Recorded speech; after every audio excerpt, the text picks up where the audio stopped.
Hi, welcome to a video on subtraction strategies. Now, I just want you to know that there's tons of strategies out there. I'm just going to highlight a few that are my personal favorite.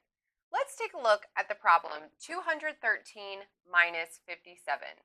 I first want to show you the count up strategy. The count up strategy goes like this. We start with the subtrahend. That's the number that we're taking away. We're going to start there and draw ourselves a little number line. In this case, that number is 57. Now what I want to do is I want to add on or add up to get some friendlier numbers.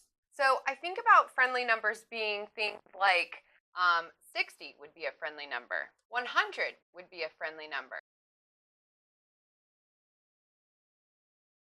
So I know that I can go from 57 to 60 by adding 3. So I'm going to first start there. Now I'm at 60.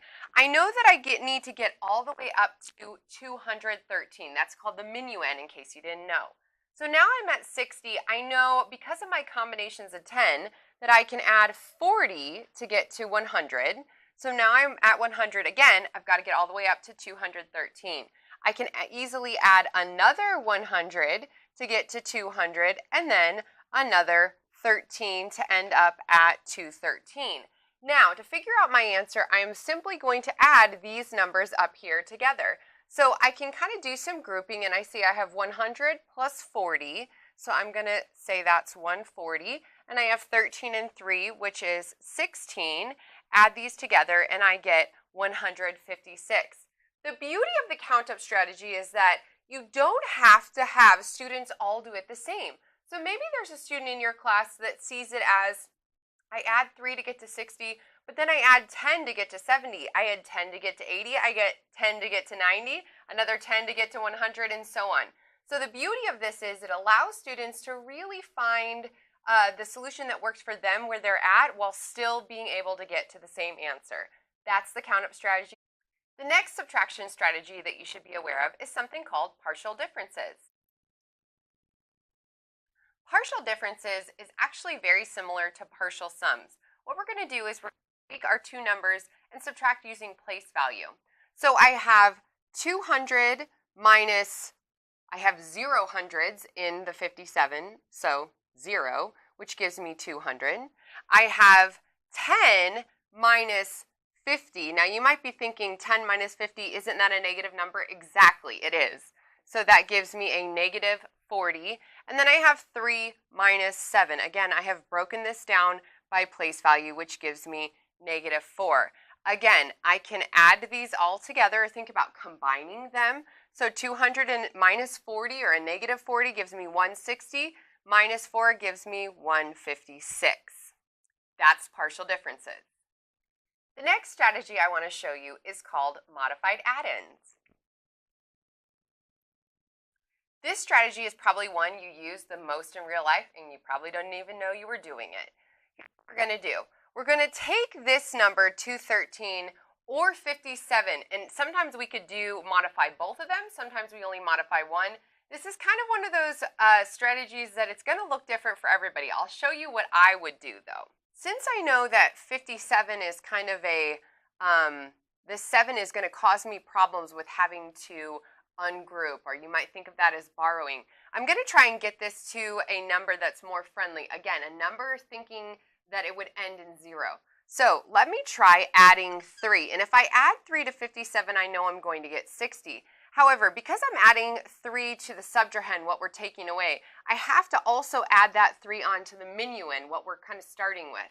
So now I'm going to have a totally different problem. Instead of having 213 minus 57, now I have 216 minus 60. So now I have a new problem of 216 minus 60. You can see now that I don't have to ungroup or borrow anymore in the ones. So 6 minus 0 is 6. 21 minus 6, or really it's 210 minus 60, right, is going to be 15. So I can easily get 156 that way as well. The last strategy I want to show you today is the break method for subtraction. So the break apart method is very similar to partial differences, with the exception that we're not necessarily just breaking apart the number based on place value. So again, we're thinking about how we can manipulate or decompose this subtrahend to make a number that makes a friendlier minuend, if that makes any sense. So let me show you what I mean. I have 213 minus 57. If I could break this 57 into 13 and another number, I know that 213 minus 13 would give me 200. That would be really friendly, right?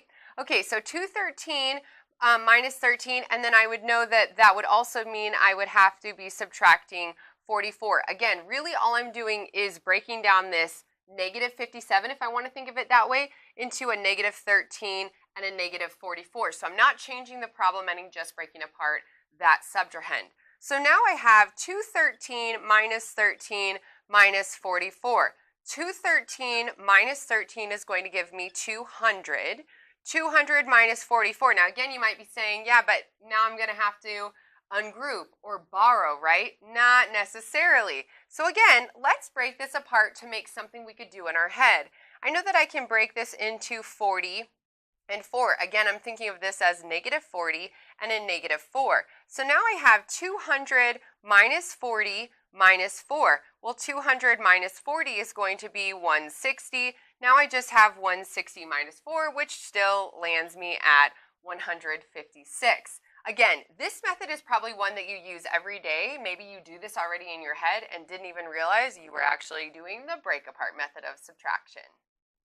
I hope you found this video helpful and that now you have a better understanding of all the different subtraction strategies that you can use or you can have your students use with subtraction problems.